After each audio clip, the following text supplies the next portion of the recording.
Good evening, everyone. It gives me great pleasure to welcome you all here this evening to the 7th Holocaust Survivor Evening with the amazing Freda Wineman. It's a real honour that you're coming and speaking to us tonight, and we thank you very much.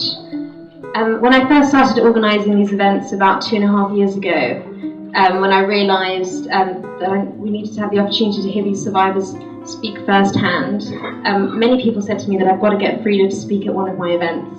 So it's fantastic that you're here. Not only was she charming, but she had, like many other survivors, an amazing story to tell. It's been a real honour getting to know you over the last few months.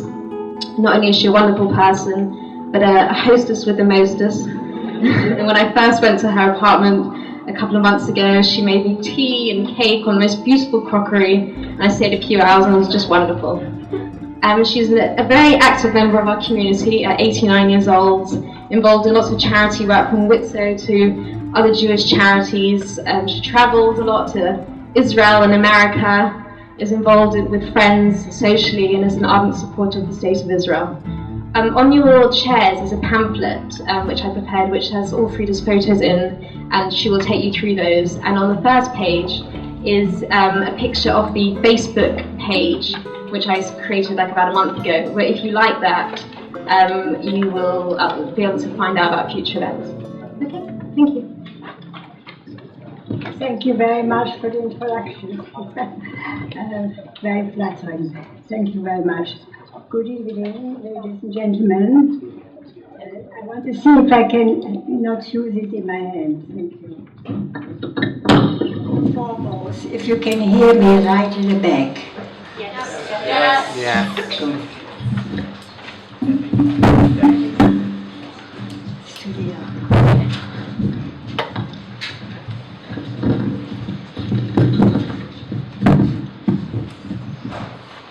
I speak regularly about my life and experiences, but mostly to non-Jewish school and to visitors to Bet Shalom, the Holocaust Center in Nottingham.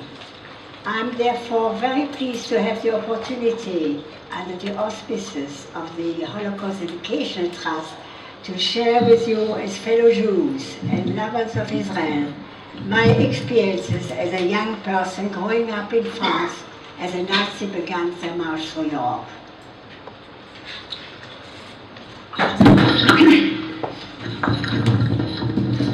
You are part of the current generation of European citizens. You may know a lot about the Holocaust, but as a survivor, I feel I have the duty to relate my experiences so that you can perhaps deepen your understanding of the lessons of the Holocaust and pass on the message to a future generation.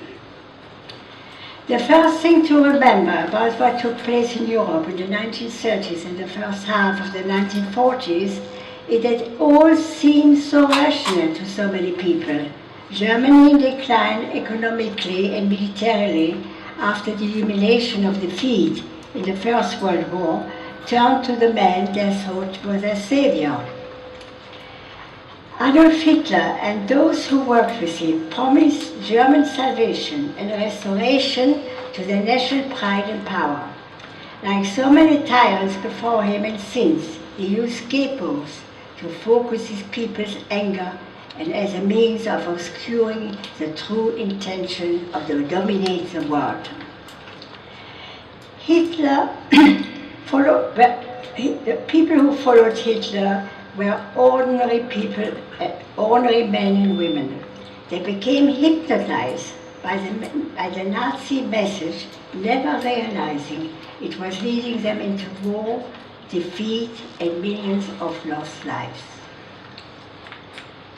We all have to be on our guard against those who encourage hatred, who proclaim easy truths and offer simple solutions to very difficult problems. Where did all this evil come from? I do not tell you my story in bitterness, although my grief will last as long as I live. It took me, like many other survivors, over 50 years before we could confront what happened in the Holocaust and share it with others. It is because we need to understand what happened, to see the underlying causes of hatred, and to learn from them that I recount my experiences. My hope and prayer is that through you will be amongst those who ensure that hatred and what it brings will be reduced and one day eliminated. So let me start by putting my story in context. When I speak of France during the Second World War, most of you will think of the French resistance, many of whom did indeed perform heroic deeds and suffered greatly through torture, deportation to concentration camp, and murder at the hands of the Nazis. But there is another darker side to wartime France. After Germany invaded France in 1940, a deal was struck between the then French leader Marshal Pétain and the Nazis. These allowed the Germans to occupy the northern part of France.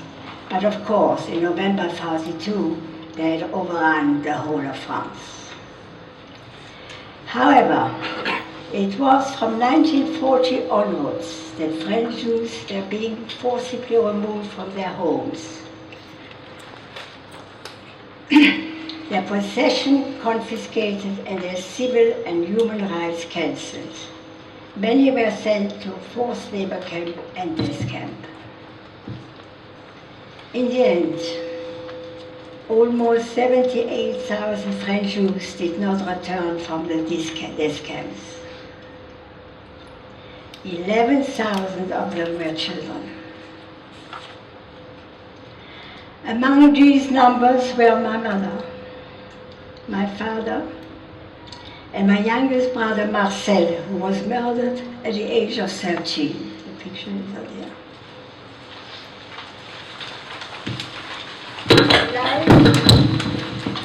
Life always sounds so cheap when we speak of large numbers of people being murdered or killed at war. 6 million Jews across Europe were exterminated by the Nazis. So let us try to think about each of those lives, each of the 78,000, each of the 6 millions. Remember above all that they were exterminated not because of anything they did, but what they were at birth.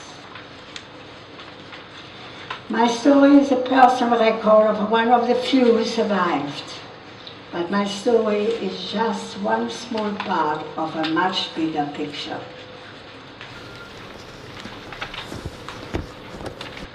I was born on September the 3rd, September the 6th, 1923, in Metz, in Lorraine, northeastern part of France.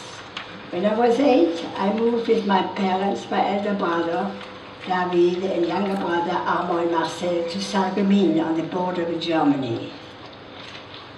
My father was a jeweler, and my mother stayed at home and looked after the family. I attended the local lycée. We were a very orthodox and traditional Jewish family. My father had graduated as a rabbi, and we kept a strictly kosher home.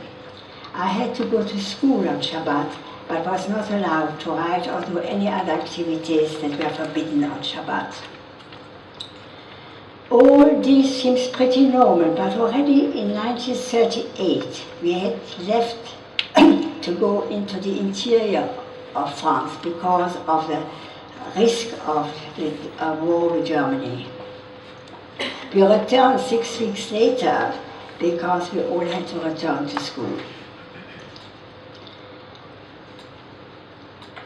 But in August 1939, Sarreguemines, our town, was evacuated as we were too close to the Maginot Line.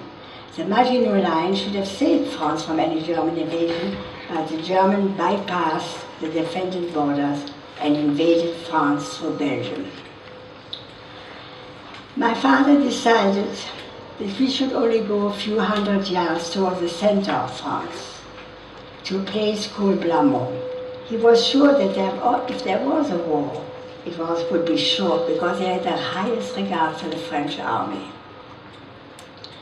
When war was declared on the 3rd of September 1939, I was 16 years old, and I remember how frightened I was. It was a terrible, somber day. Things changed dramatically in June 1940. The German Panzer Division invaded Belgium, bypassing the Maginot Line, and were on their way to Paris. Suddenly, everybody was on the run. In the panic, we tried to get away. We had a car, but we had no petrol. The only choice we had is to join people in a truck with the company I worked for. Only when we reached Saint-Étienne did we realize that we had forgotten all our valuable. And it was a hot summer. Don't forget that the Italians were allies of the Germans too, and they bombarded these convoys, which were mostly civilians. By the time we reached Vichy in the center of France, the Germans had overtaken us. My father decided, as I said, to go on to Saint-Étienne, because it was a town which was similar of the town that we had left in France, in Lorraine. With the collaboration of Marshal Pétain, I mustn't forget Laval, France was divided. Half of France was occupied and the other half was called Free France. Or in reality, soon anti-Jewish laws came out. Jews were not permitted to continue in their professions. Jewish shops were covered with notices not to buy there, which means, of course, people lost their livelihood. The first thing they did were all these people that came from Belgium, from Germany, and from Austria, and looked for refuge. They were the first to be arrested. They were sent to camps. You mustn't forget that France had 20 camps. Some of them were very well known: Drancy, Pithiviers, Gurs, Beaune-la-Hollande. These people were sent there and eventually were taken to concentration camps. The ones who helped the French to arrest these people were, of course, the French gendarmes and the milice. There was now a new army. They were dressed in blue uniform, but they were the milice proper collaborators. Of course, the condition in the French camps was also terrible. When we arrived in Saint-Étienne, we were now refugees, and we had to register in the town hall to obtain ration cards for food. Of course, our cards were stamped with the letter J, which means that they were at risk at any time to be arrested. And of course, food disappeared immediately, and as the food was being requisitioned to go to Germany. By now, I was working in a company, which was a steel company, and it is with the help of these of goods that I could obtain from the steel company, nails and screws and so on, that I could go to the travel to the mountains and knock on the farmer's door and obtain more food, because we were not able to buy on the black market, and food was absolutely very, very short. We took enormous risk because we could be arrested on the way there and we could be arrested on the way back. As Marshal had made a deal with the Germans, some Jews of French nationality were initially spared deportation, but in 1944, all Jews without exception were deported.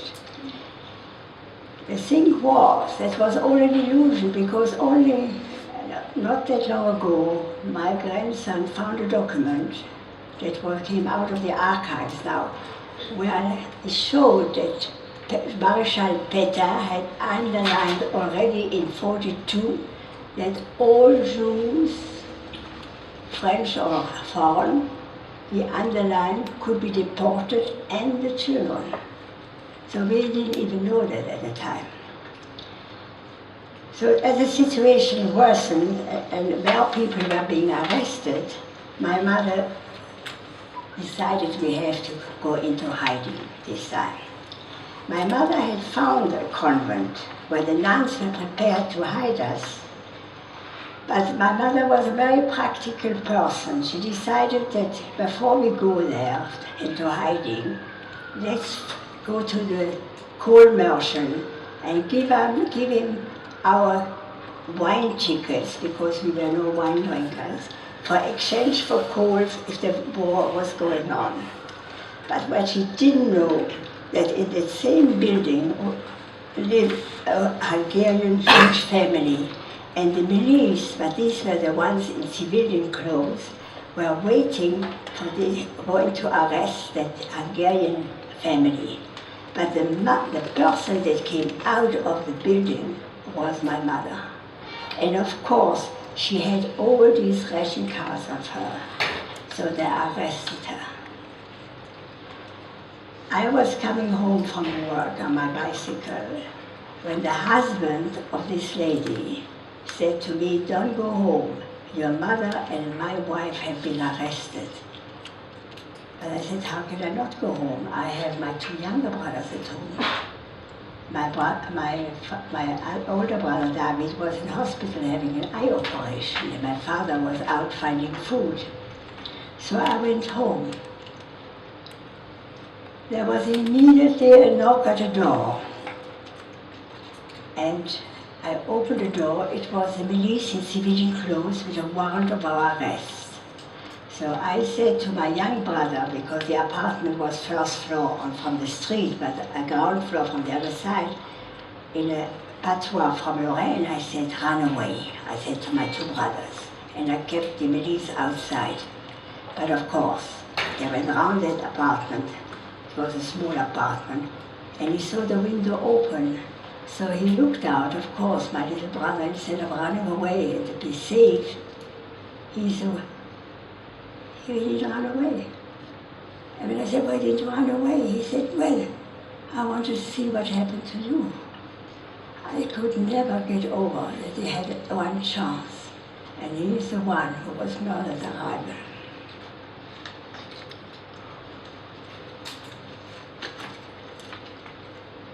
Well, we were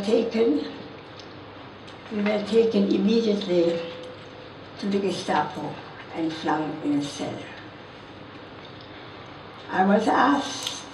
We were asked to go up to the office where the chief of the Gestapo was standing. And he said, "How many are you?" So I said, 3. So the milice came in. He said, "She's lying." So there was another SS with a dog and a baton.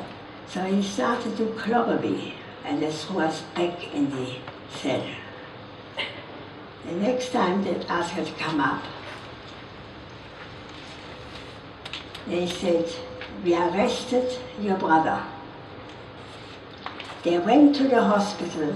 My brother was coming out of the operation theater, his eyes bandaged, and the 2 nuns, it was a Catholic hospital, and the nuns, seeing a person in civil clothes, they asked, "Have you got David Silberberg?" They said, "Yes, that's him." Of course, they were not visitors, they were the milice, and they arrested her. My father, nobody warned him. When he came back, they arrested him. By now, they took us all to a barracks where they had already arrested 700 or 800 people for deportation all around the region. Well, we stayed there in terrible condition for a few days, and afterwards they put us on a train, but this time in an ordinary train, and we were taken to Drancy. When we were in the train, the chief of the Gestapo came over to me, and he said, "If you try to escape, all your family will be shot." but oddly enough, at the same time, he offered to pay for a typewriter he had taken from our flat. Given that he knew where he was sending us, it was even stranger that he sent the money to the office where I had been working. Perhaps you have an answer to that. Well, on arrival in Drancy, the gendarmes, there was mostly they left it to the French gendarmes and a few of the German guards there, but mostly the gendarmes registered everybody. There were already thousands of people there, and of course I have a document which only came out recently, also a few years ago, where it says that my father arrived. He had very little money on him. He had a gold ring with a stone on it, but they registered that he had 2 gold teeth. Already in Drancy, did they know how many gold teeth people had? Well, to add to our misery, I met a school friend of mine with 2 young children, aged 3.5 and 18 months. Her husband, Professor Robert Weil, had been saving hundreds of other children, but unfortunately his own family was caught on the border with Switzerland and sent to Drancy. Well, on the 30th of May 1944, together with over 1,000 people, men, women, children, old, young, everybody, was taken to the station in one counter-track. No room to sit, stretch, nothing, squashed in there. And it was June, a very, very hot day.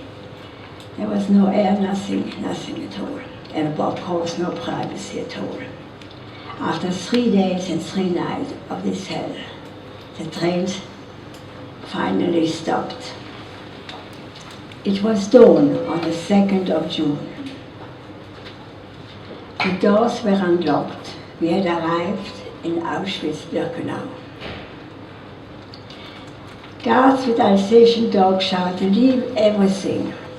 Men in striped clothes, which we didn't know, they were prisoners. They were directing people to walk in a row of 5. There was a horrible smell, and there were some little things falling from the sky. We didn't understand what it was. Only quickly, it all happened so fast. I only realized that the men in striped uniform were from the Sonderkommando, inmates who worked in the crematorium. They whispered to my mother, "Take the baby." They said, "Give the babies to the older women." My mother was 46 years old, but she had white hair, so the war she became white. My mother took automatically this baby, and from a lady behind us, she was actually from a Dutch lady that had given birth in a prison and was on our convoy. And we just walked ahead with everybody else when Mengele, the infamous and evil Nazi doctor, called us back. Was it because he noticed my red coat, which my mother had asked me to put on because my dress was torn? I don't know. But with his stick, he directed me to join the people on the left, which were all young. When I refused to give my mother, I was holding on to her and my younger brother. He told us that my dear mother would look after the children and I was to go with the young girls.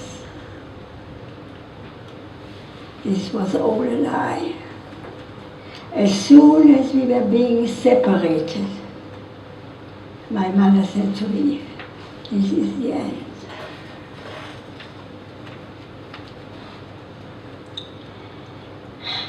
That was the last time I saw my mother, my brother Marcel, and the young Dutch baby. As you were to hear,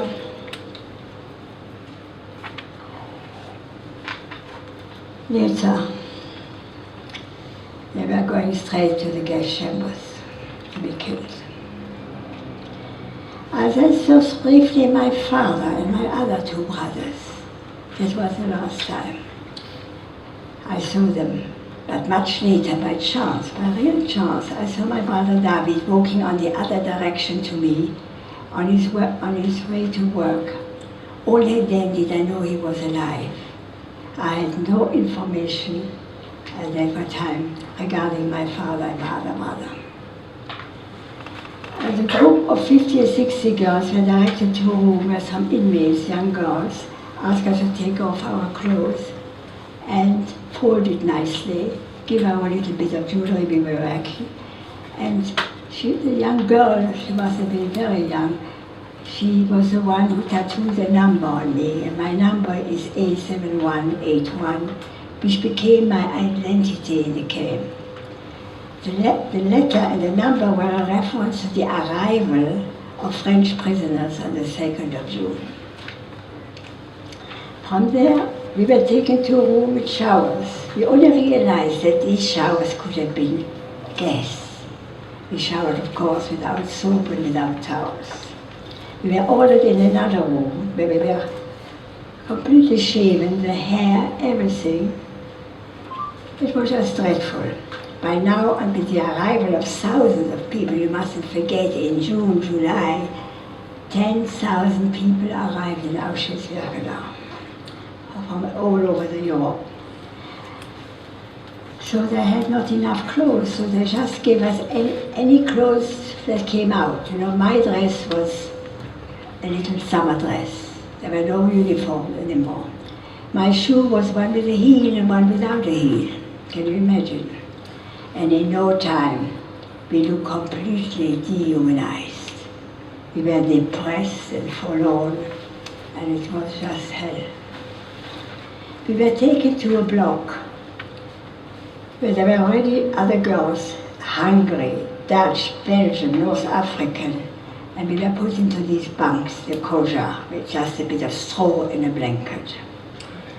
And we were like sardines, 4 or 5 in one little bunk. And at 3:30 in the morning, there was a roll call. They loved roll calls. The number had always to fit with the right number. If one overslept or one didn't come out, they could go on. And we were given one, like a dog bowl, that passed right down the line. We had one sip of soaked brown water, which was supposed to be coffee, and that's all what you got to go to work.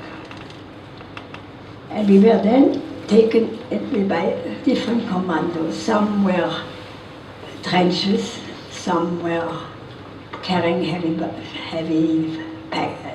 cement or whatever they had. Well, in the train, in the cattle truck, there was another family called Dreyfus. And they had 2 daughters. One was called Janine and one was called Huguette.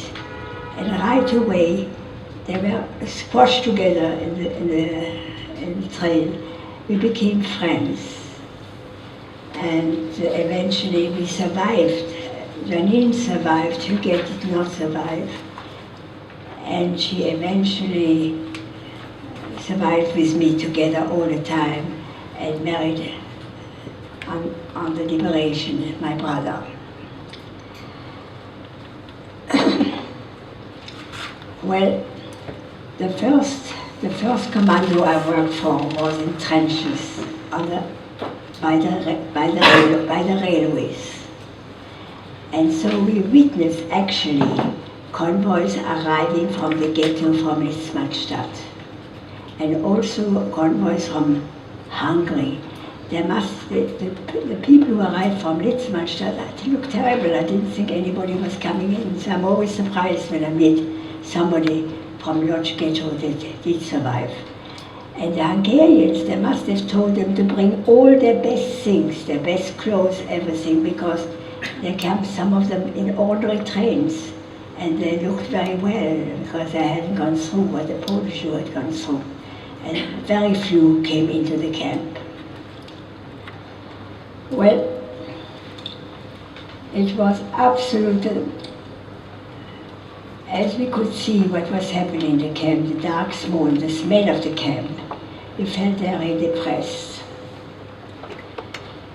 And we were very helpless and felt very bad.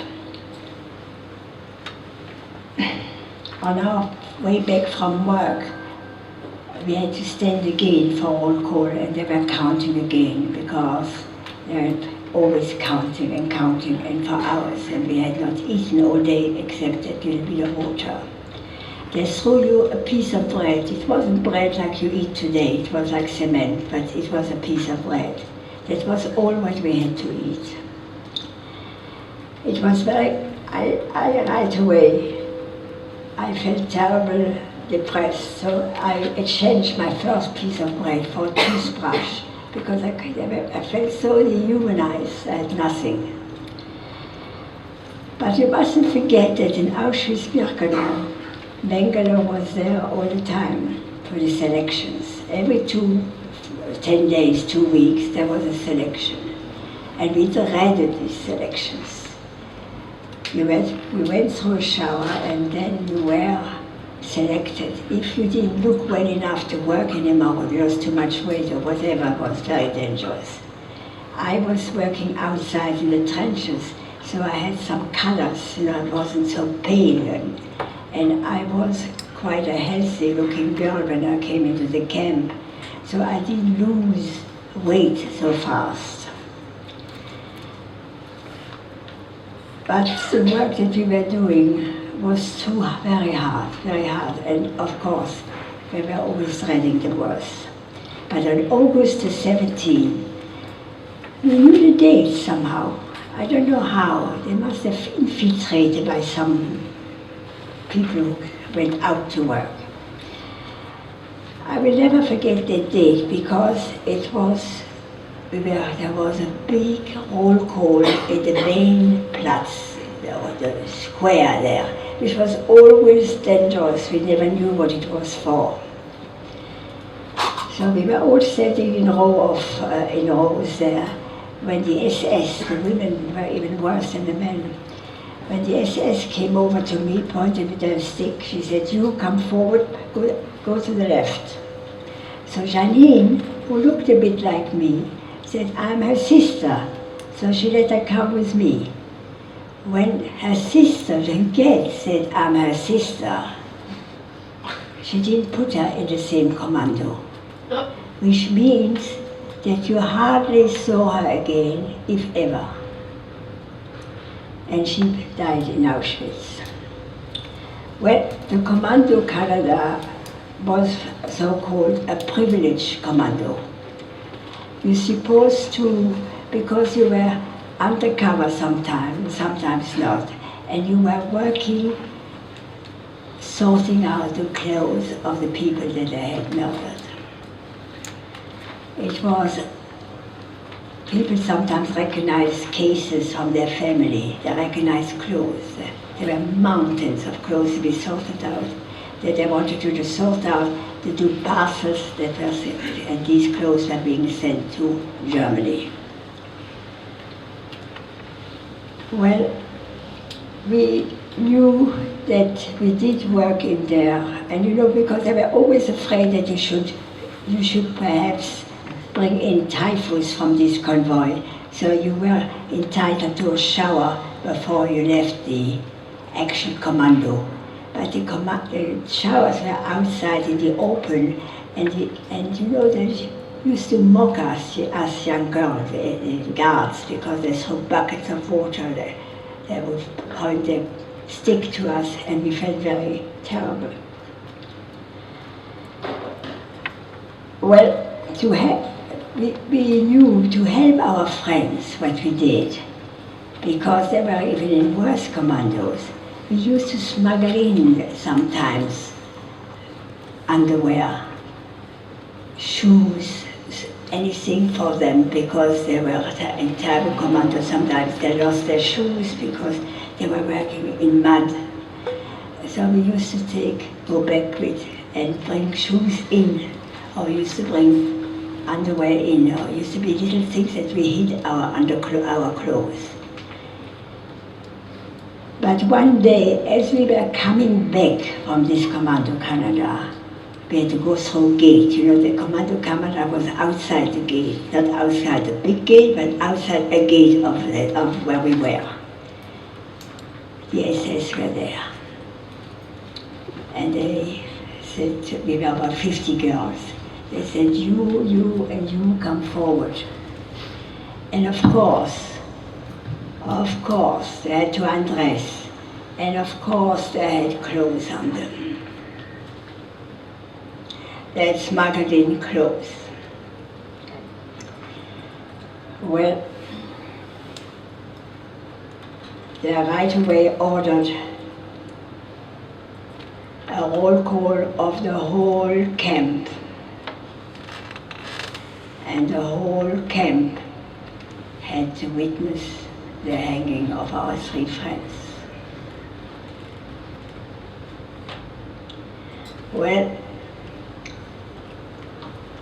we were now no more in the Commando Canada, the privileged commando, where we were given sometimes a little bit more sausage or margarine or something, which we could also share with others. By this time we were in the Strafkommando.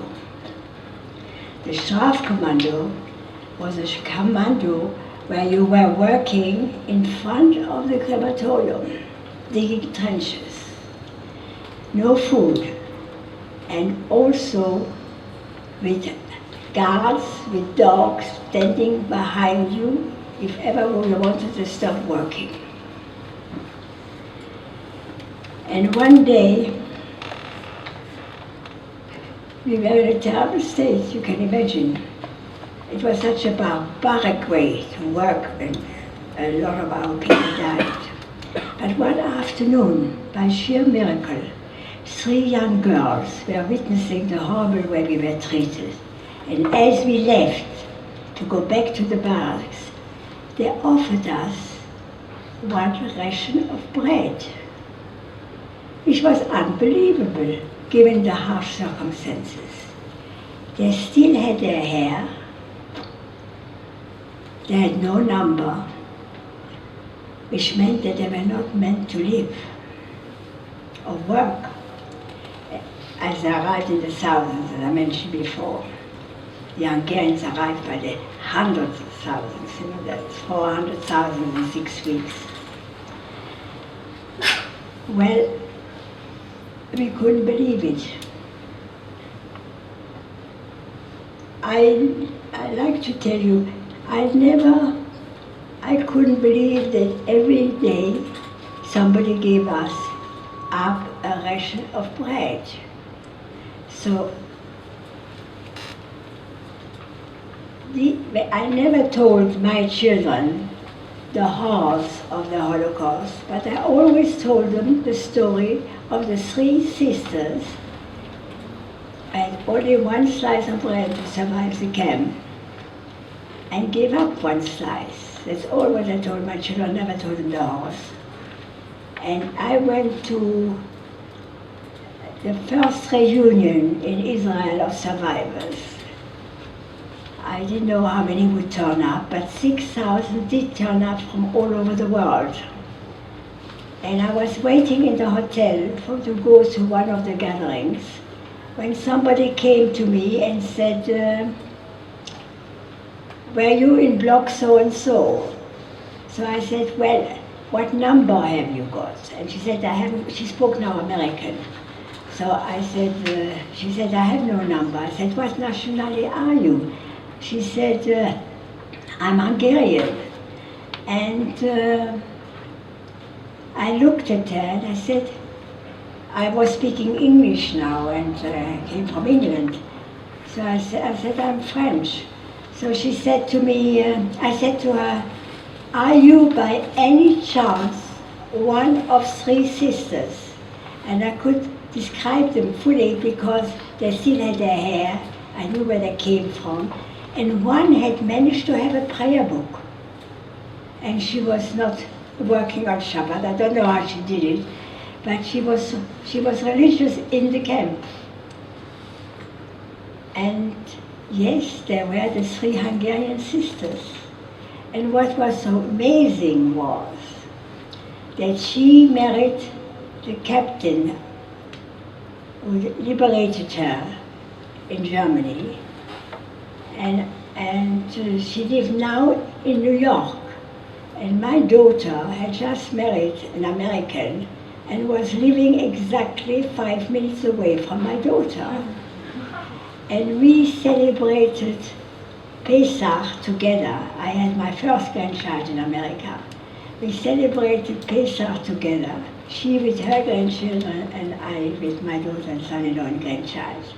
So that was a wonderful reunion, and we met again in Washington 2 years later, also on a gathering. But you know, they said there was no resistance in Auschwitz. It wasn't easy. However, on the 7th of October 44, I witnessed myself a revolt from the Sonderkommando. The group had worked at the crematorium. This group had been planning an escape for about a year or two even. And they were held by the Polish resistance outside the camp. These people knew that 200 other Sonderkommandos members had been taken away by the Germans and killed. They also knew that that would be very likely to happen to them. In their desperation and in act of great bravery, you must say, they tried to organize an escape. You always wonder how could it happen, you know, with all the... They had assembled, because people went out in Auschwitz, was an enormous camp, we didn't realize. Well, I have been also, I stayed there till end of October, and then I went to Bergen-Belsen. I was in Bergen-Belsen. I was also in a factory and worked in my Air Force factory doing pieces as a welder. And I was only liberated in actually in Theresienstadt towards the end. I tried to escape twice on a train going from Ragun, which was a satellite of Buchenwald, and they found me under the train. And another time I tried to escape, but I was running. The way I looked, I don't know how I still thought I would get away. I tried to escape because there was a forest, because they were being bombarded, and the German guard was more frightened than we were. And he said, "Stop or I shoot." It was lucky I understood what he was saying, otherwise he would have shot. And probably, if you ask me, there was one good German, he didn't shoot first, he said, "Stop or I shoot." And I tried to tell, and then eventually I came back to France. I will tell you more about that after. I have tried to give you some idea of my personal experience, because I would like to have a few questions if possible. I've tried to give you some idea of my personal experiences. They were truly terrible times. The losses I suffered and the experiences I endured live with me to this day. I wonder sometimes why it was my destiny and that of my family and millions of other Jews to suffer in this way. As you can imagine, it often makes me very angry. However, my experience and those of others who survived or perished have happened. None of us can change that, whatever our feelings and whatever our regrets. What matters now, as I said to you in my opening remarks, is that you, and in time your children, and future generations should understand that this happened. It can happen again. We live in dangerous times. On the one hand, we can see progress in certain areas with the spread of human rights and the right to live in freedom and peace under the law. On the other hand, the world has become much more fragmented as more and more nations when groups have access to the technology of war and means of communication. If they combine these things with a desire to dominate the world, and subjugate others, often expressing intolerance and hatred towards those that do not respect or who oppose them, and the prospect of suffering on a large scale is very great. In addition, we see and hear Holocaust denier everywhere. It is a measure of the danger that they and the resurgent anti-Semites feel able to speak so publicly as they do. It is if the anesthetic of the Holocaust has worn off. In this respect, Israel's continued survival and its strength is so vital to our soul, and it's why the work you are doing is so important. It is easy to say, to become apathetic and fatalistic, believing that there is nothing they can do. It is certain that if you do nothing, then those with evil intention will fill the vacuum. In fact, they depend on your apathy in order to prosper. Your opinions do matter. You should speak up for civilized, respectful behavior and for diversity in our country and in the world. In doing so, you will become another voice speaking out against the horror I experience.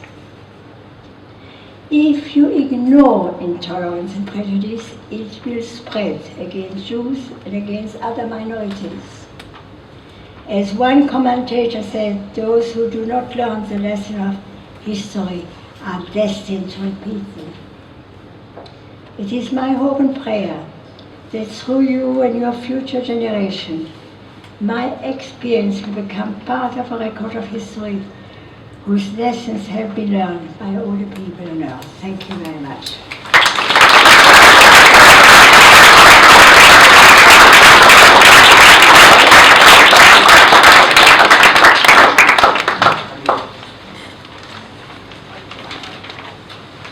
Do you hear me at the back? Are there any questions?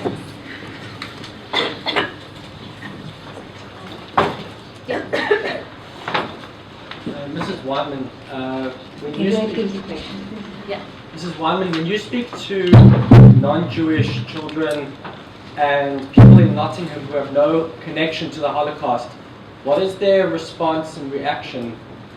Could you relate a few stories of when you speak to non-Jewish people about it? Yes, I get questions. Do you believe in God? You know, do you think what do you think of the Germans today? What do you think of Germany or the Germans? But I had one boy, and I was very surprised in Bet Shalom, the museum there, that after my talk came over to me, his third generation, and he said to me, my grandfather on his deathbed told us that he was a Nazi in the German army. So he was able to live here in peace. Perhaps he was one even of the Umsatztruppe who killed many Jews. He kept it a secret till he died. I also do still believe in God. I've had another one. Have you ever have you ever thought of changing your religion? That's the last one. I don't take it out of, what will I say, when they asked me about Germany, I said, I still cannot look at a German that is my age group or even the second one. But you mustn't take it out of the third generation. I said, we must learn to be able to live with them too. You know? And that's about all. Does it answer your question? Hi. your two other brothers, what happened to them? Yes. I'm pleased to ask the question because I haven't got time to go in of a lot of things. It was fantastic. You know, when I came back, we were in Theresienstadt. And they took, one of the generals or one of the officers came into the camp of Theresienstadt and he asked, where are the French nationals? So we came forward and they sent in a lorry. And it isn't the French that came, the American came in a lorry. They changed our clothing and they took us to Pilsen. And in Pilsen, I must say, I was very disappointed at the time with the Americans because they gave us the same bread like camp bread, you know, sodas. And we could see that next, very near us, there was a German camp for German prisoners. And they were bringing in white bread and croissants, you know, and I couldn't understand why they were getting the white bread, and we were still getting the other bread. And eventually we were brought back with my plane because we were very ill. And weighed 35 kilos, skin and bones, and very ill with typhus. We were taken to Lyon, to the hospital. And first with Janine. Janine was all the time with me. And we were looked after by the doctors and so on, but our concern, of course, did anybody survive, you see? Who survived? So one aunt of Janine came to see us, and she told us that one of she saw the name of one brother in the town hall that has survived. So she told my brother, and he came. And my brother was liberated by the Russians in Auschwitz, and they raided the supply, all the parcels that the Red Cross had sent to Auschwitz didn't get to us. They were all up there in the loft. And so they ate the wrong food, you know, they ate condensed milks and conserves, you know, meat conserves and things like that. And that was the wrong thing to eat when you haven't eaten for years. So he looked green. He looked like a balloon. I couldn't understand. He looked bad. He looked really bad.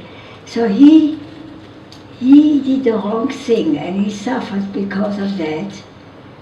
Nevertheless, in 1948, he felt it was his duty to fight in Israel for the war of liberation.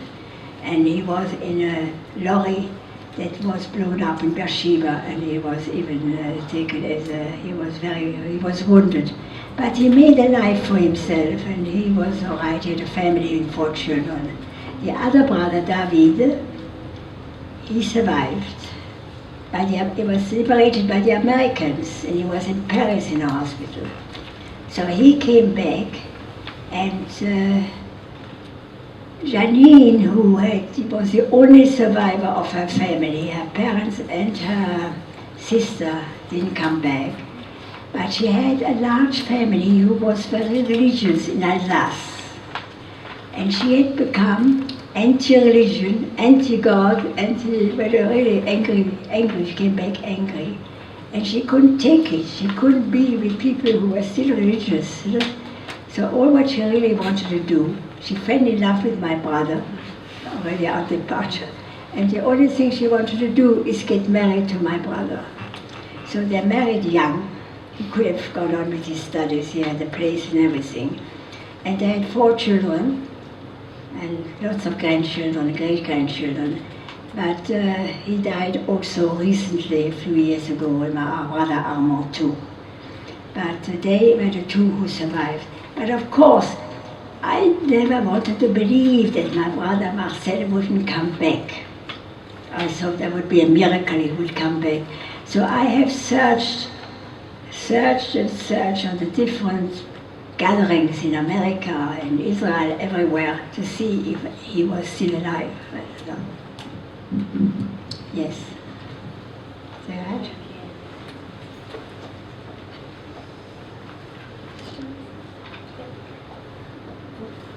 How did you manage to survive when so many did not? What was it in you that was able to carry on all this happened? I think, I don't know how I did it personally, because when we arrived in Auschwitz-Birkenau, right away after a few days, I said, if I survive and nobody believes me, I will understand. I said that right away. And I felt, in spite of the suffering and in spite of the conditions and in spite of everything, I felt I haven't had a chance to live yet. I was 16 when war started. I wasn't even a teenager. I hadn't lived yet, you know. I would like to live. And I think that spirit must have stayed with me when I started to run away. And Janine, there were so many people who had died in the train, and Janine said she couldn't move anymore. So she said, and you left me? To this day, she said, and you left me in the train. But it showed you that somehow, that spirit, that I still wanted to live. I didn't want to die, you know. I suppose if you, believe me, if you looked at me, you wouldn't believe that I would live another day, but I still wanted to live. Yes. Did you feel during the war that because of the conditions you were in and the fact that you had no access to media, to newspapers and everything, that you found it hard to keep track of time, for example, knowing if it was 42 or 43 or when, you know, yes. That sort of thing? The time, I'm even today quite good by the sun. As the sun moves, you know. Even today, I can tell you what time it is, about approximately. But the days, I don't know how we knew the dates. It must have infiltrated by people who went out of the camp. They came back and they tried to bring some news in, you know. You mustn't forget that planes flew over Auschwitz, and we were praying that they should bomb the crematoriums. They were all burning. And when they flew over and they didn't bomb, there we felt completely depressed. No, they said they have forgotten us, it's the end. No. More than once did we say it was the end, but some of us. But from 78,000 French Jews who were deported and didn't come back, about 2,400 did come back. There were 80,000, you know. 2,400 came back immediately after the war. But today, I think we are very few. I know Janine is alive still, and another friend is alive. She was 5 years younger. And some are very ill. A few are still, not very few. So, please, I'm still around. A question at the back. Well, can you repeat Stand this? up. I know it's a generic question, but You have to repeat it. Yeah. do you believe in God? Do you believe in God? Do you believe in God? Yes, it's very strange. I think I was one of the few who remained a believer even in the camp. I said, if I don't believe in anything, I will go under. So I had no reason to believe in God, because when I saw what was happening with my own eyes, it was easy to give up that there is a God that allows all this to happen. But I needed to believe in something. So I believe in God, yes. I remain a believer. Strange, I do. When you were in the camps, do you have any like little stories of great camaraderie or great spirit individuals that? When you were in the camp, did you have any great stories of individuals or camaraderie that you experienced? Yes, because with Janine, we have been together all the time. And there were another one or two.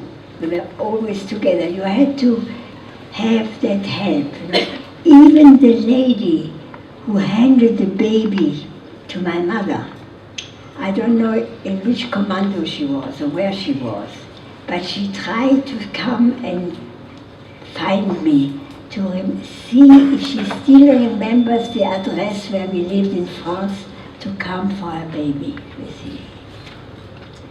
She didn't survive. She died in one of the other convoys. I know that. Yeah. Hi. I just wanted to know what the experience was like to go back to the camps and visit all those years later. Well, yes, I went with Blue Peter 2 years ago. They asked me if I would come with the crew to Auschwitz for a film. So I said, you know, my story is not for young children. He said, don't worry, we will make it so it goes for young children. It was at a time when there was such a lot of hatred 2 years ago, 3 years ago. You know, so they wanted to show, it's called Joel's Journey. They wanted to show that Jews are not more different than on a Friday night, and just to show how then they come over. There is also the other story of Auschwitz. But they showed it how I ran away, you know, and how I was not with my family and all that. But they made it so, and they showed the interior of the barracks. And I had the first, I saw a little boy of 5, a few weeks later. He said, but how could you sleep so many in one little place? You know, the reaction was, it passed, yes, it passed. Apparently it came over well. They made it so it came over well for younger children. So how did you feel when you visited the camps and went back? I felt terrible. I tell you something, it was Christmas time, you know, before Christmas. They took us from Krakow to Auschwitz to a hotel that looked like fairyland, you know, the decoration. The whole thing was built like a chalet. And I could see there was a little piece of furniture, with, you know, displaying goods. I was sure it belonged to Jewish people, you know, cutlery and stuff and berachas. And in the morning, my daughter came from here, Sandra, with her husband, Arnold. She would only come if Arnold would come, you know, she can't take it. And my daughter, who is in America, Irene, she's a psychologist, a psychoanalyst. She said, I'm coming. So she slept in the same room as me, and she said, you know, you better take a medication. And the next day, they were very interested to have a survivor, because to take all the information, because a lot of the archives have been destroyed. So she took hold of me for 2 hours, as many questions as she could get. And afterwards she was very helpful. She showed us, she knew what I explained to her in which barrack I was in Birkenau, exactly the barrack I was in. So we went to that barrack. You know, today it looks already going to pieces. Auschwitz, the experience of Birkenau was very painful. But the fact that Arnold, my brother-in-law, son-in-law, could say Kaddish on the crematorium there, or my parents and my brother and all the family we lost in Poland, you know, a lot of cousins and aunts, and my friends that I knew, all the people that I knew, was a kind of help, you know. It's like clothing. Gave me a bit of peace, because I had no peace before. Satisfied? Yeah, very. Yeah. Thank you, Mrs. Wyman. I just wanted to ask you, did any of the guards show any compassion to you? You mentioned about the one German guard that said, come back now or I'll shoot. Was there any compassion at all? I tell you something, the cruelty and the barbarity in Birkenau, you can't imagine. There was absolutely no pity. Unfortunately, even some of our own girls who became capos, I mean, you're in Jewish audience, that became capo, were very, very cruel. But I tell you quickly a little story. When I came out of deportation, I met a lady, Madame Frey, and she was crying over her Czech family who had perished. And she said to me, only 2 of the family survived. And she showed me the photos. It was of our 2 capos which I was able, I said, if I beat them, I shoot them. They were so cruel. And she said to me, you have no idea from which background they come. To save their skin, they became capos. They came earlier. Some of the Czech came in 42, 43. And if they were still alive in 44, so they were protected. Yeah. Yeah. I had a friend who went to Auschwitz on a school trip, and he's wearing a kippah, and a young Polish boy spat on him, and he wasn't sure whether to respond with aggression or kind of rise above it. So my question really is, if someone uses anti-Semitism against you, how would you respond to it? With aggression or kind of rising above it? Can you explain it then? I'm a bit deaf. Went from on a school trip and was wearing a kippah, and a Polish boy spat on him, and he wasn't sure whether to respond with aggression or sort of rise above it. So have you encountered any anti-Semitism, since then, or how would you respond to anti-Semitism now? I think I would have given him a knock.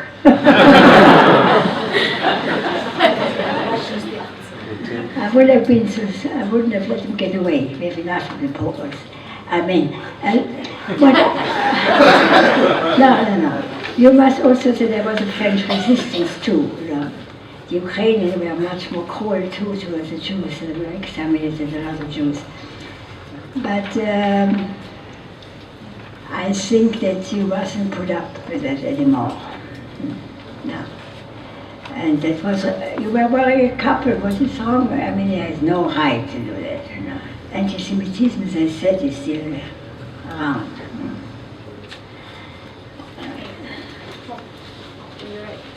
One more question? Yes. Yeah, that's a few. Do you have any recollections of Jewish life before the war that you could share? Well, recollections of Jewish life before the war. Oh yes, in our town? Yes. Yes, sure. I told you, my father was very orthodox. He came out of the Vilna yeshiva, so you can imagine, he became afterwards a modern man, but he came out from a yeshiva. And in fact, our synagogue in Sargamin had an organ. So of course he wouldn't daven there because it had an organ. So he formed his own shtiebel with some other people.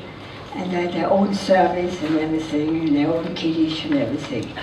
And there were 2 separate groups, the Jews from Alsace and the Jews that came from Poland or wherever they came. So, but they lived in peace, they lived in peace. We frequented each other, but for when it came to praying, it was separate. Yeah, and it was I didn't feel, I had a lot of non-Jewish girls from school that we mixed very well, I didn't feel anything, no, not where I was, not as a child. Okay, Gentle. Mrs. Wyman, thank you very much for sharing your personal experiences with us tonight.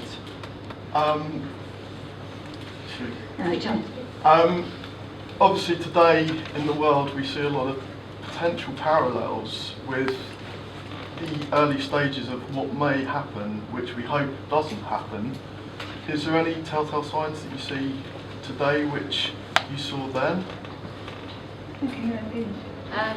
So, do you see any parallels sort of happening today? Are there, do you know the possibility this kind of thing can happen again? Are there any signs you think you're seeing that would cause you concern?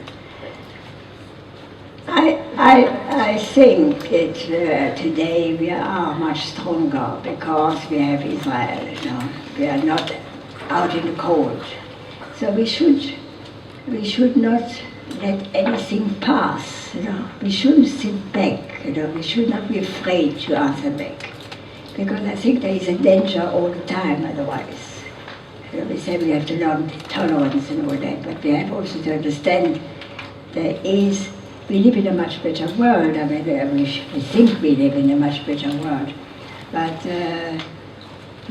you mustn't put up with any of the anti-Semitisms and things like this. You have to react as that generation, the next generation. You mustn't let things pass. You mustn't be pathetic. No? Yeah, lady. Yeah, I just wanted to ask you, what would you want people, like Jews or non-Jews, to take from visiting Auschwitz? What would you want people, Jewish or non-Jewish, to take away from visiting Auschwitz? Well, what is terribly important with Auschwitz is that it happened. It happened. Millions of people were exterminated, gas in Auschwitz. And the world let it happen. Nobody came to our rescue. We had to wait till the liberation, the end of the war. By that time, they had time to murder 6 million Jews. That must never be allowed to do again. And for that, you have to be on your guard.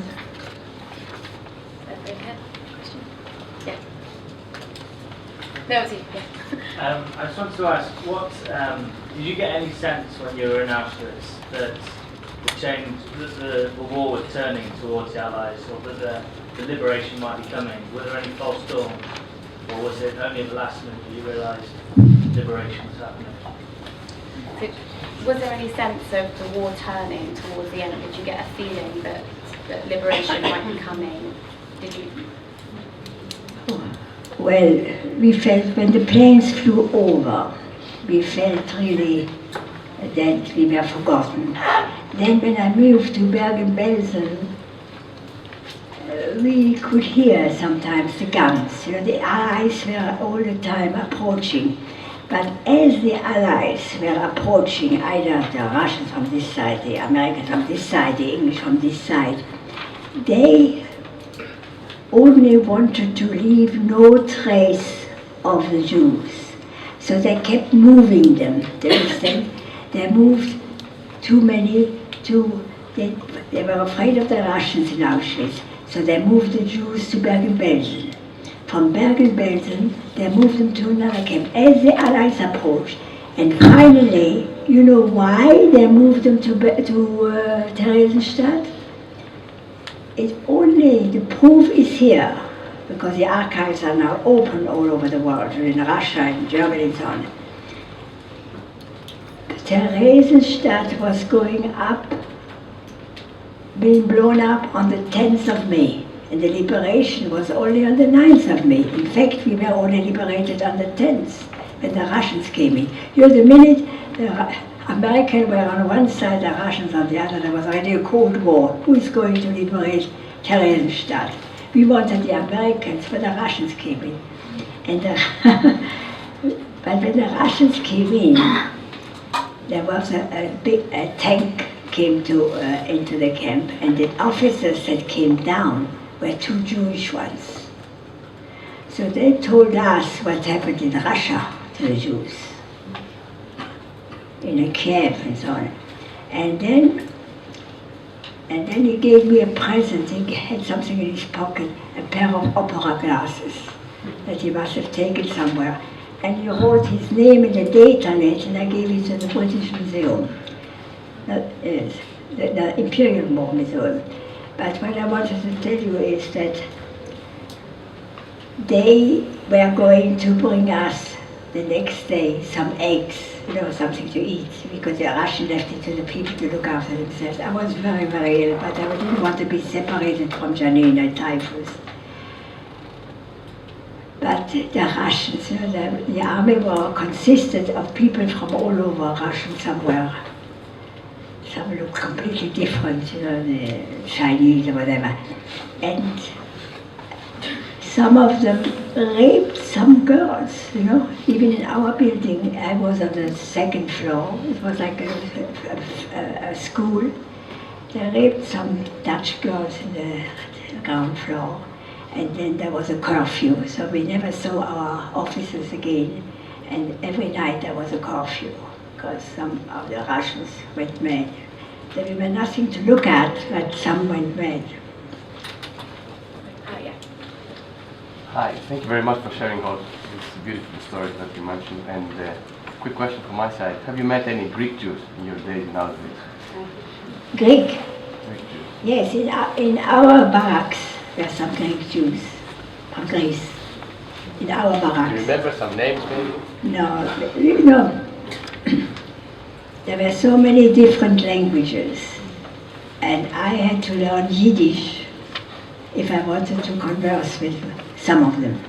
But there were some who spoke French. The Czechs spoke French. The Greeks, some of the Greeks spoke French. So with French, we tried, and we also knew German because we left at the German border. So because I knew German, I could at least understand the orders and not be beaten up so much. That was a help. Okay, I think last question. That first hand up. Straight at the back, yeah. I just wanted to ask very quickly. By the way, thank you very much for telling us your story.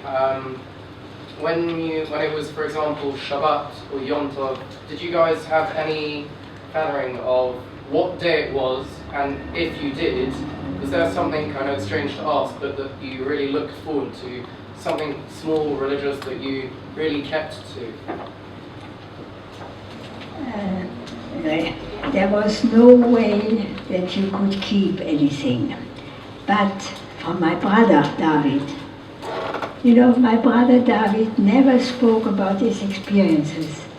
But when he was in Israel for the first reunion, he met a fellow campmate, a similar number, that had the same experience.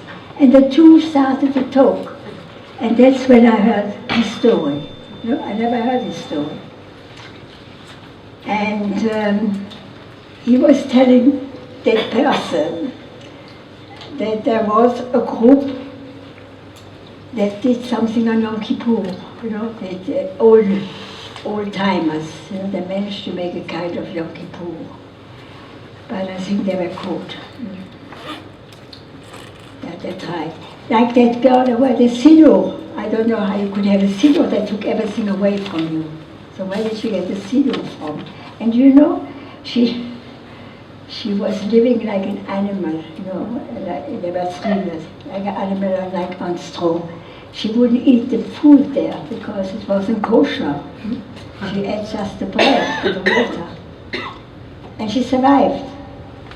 The survival is they were on the death march, and somehow the death march, they were still being bombarded, so they hid somewhere where they could, in a trench, somewhere in the country. And when she was speaking in America to school children, one child said to her, "It was good that you were so thin, you could hide." You could hide. Yes, but the first thing they knocked at the door of the house, when they escaped, was a door. The woman that opened says, "You have knocked at the door of the German commander." So she said, "Let me hide you." So she hid it in. It was all towards the end. I forget, February, March, April. They were losing the war, but they were still trying to get rid of as many Jews as possible. But yes, really. Thank you.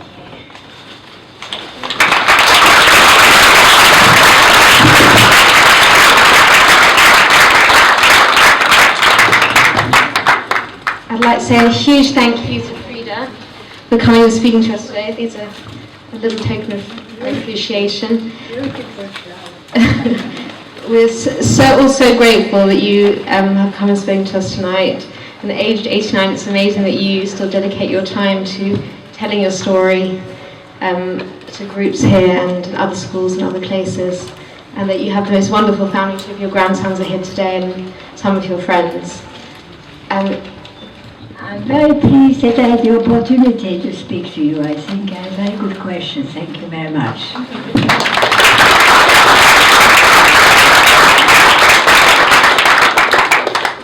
If any of you would like a copy of tonight's film, you can just speak to Maria at the back. You're obviously welcome to all stay and have some more cake and some drinks. And Louise from UJIA will say a few words. Hi everyone, my name is Louise Malzak and I work for UJIA. I just want to talk to you a little bit about UJIA. So first of all, thank you Freda, thank you. Thank you for coming here tonight and sharing your story. I'm standing here now to ask all of you for your support for UJIA. By being here now, you've already shown your support and respect for the memories of those who suffered and perished in the Holocaust. Our grandparents remember living through the time of the Holocaust and came to establish the State of Israel. Our parents remember living through the wars of 67 and 73 and bringing refugees stability and uncertainty in equal measure. Outwardly, Israel is showing strength in technology and medicine, but inwardly, Israel is still suffering and struggling. Last week marked a day in our own history that few will forget. The day that sirens rang out in Tel Aviv for the first time in 21 years as rockets fell nearby. The day that Twitter and Facebook came alive with support for Israel and the ability to follow closer than ever before the events as they unfolded.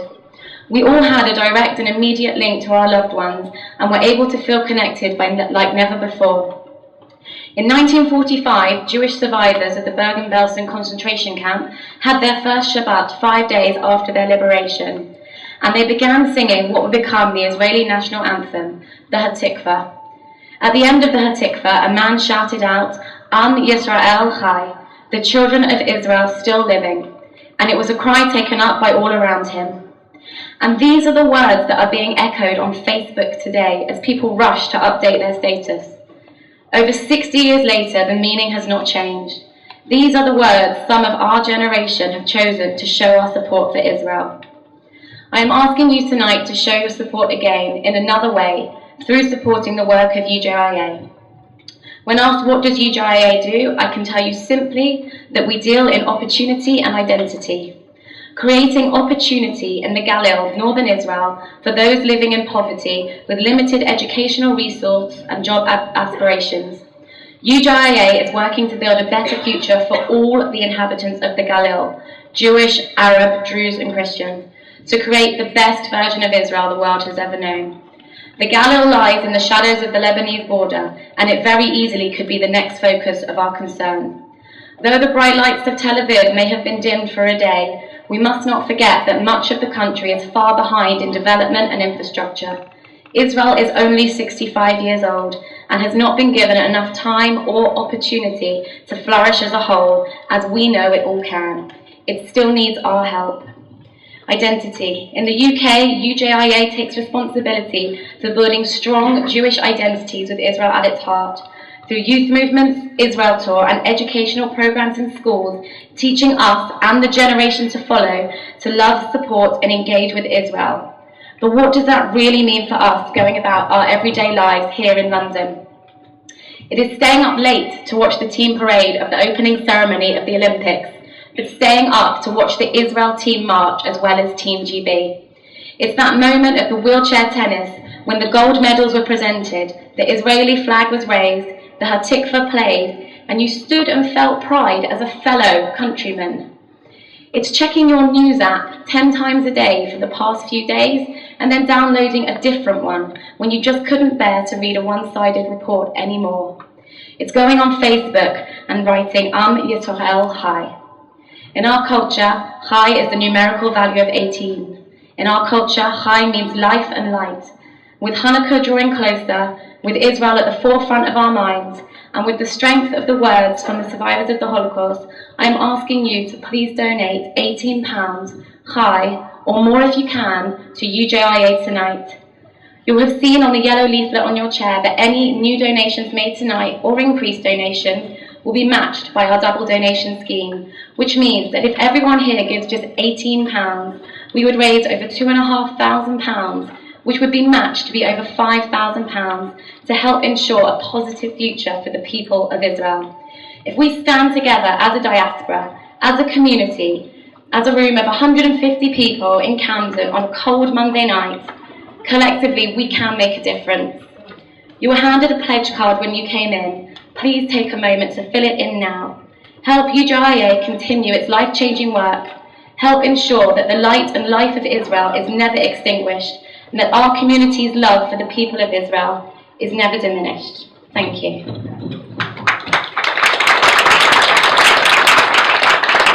Please enjoy the rest of the reception.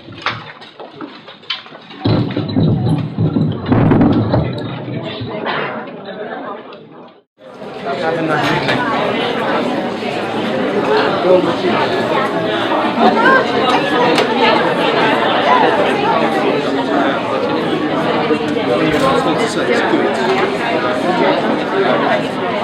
I send in a donation. How are you feeling?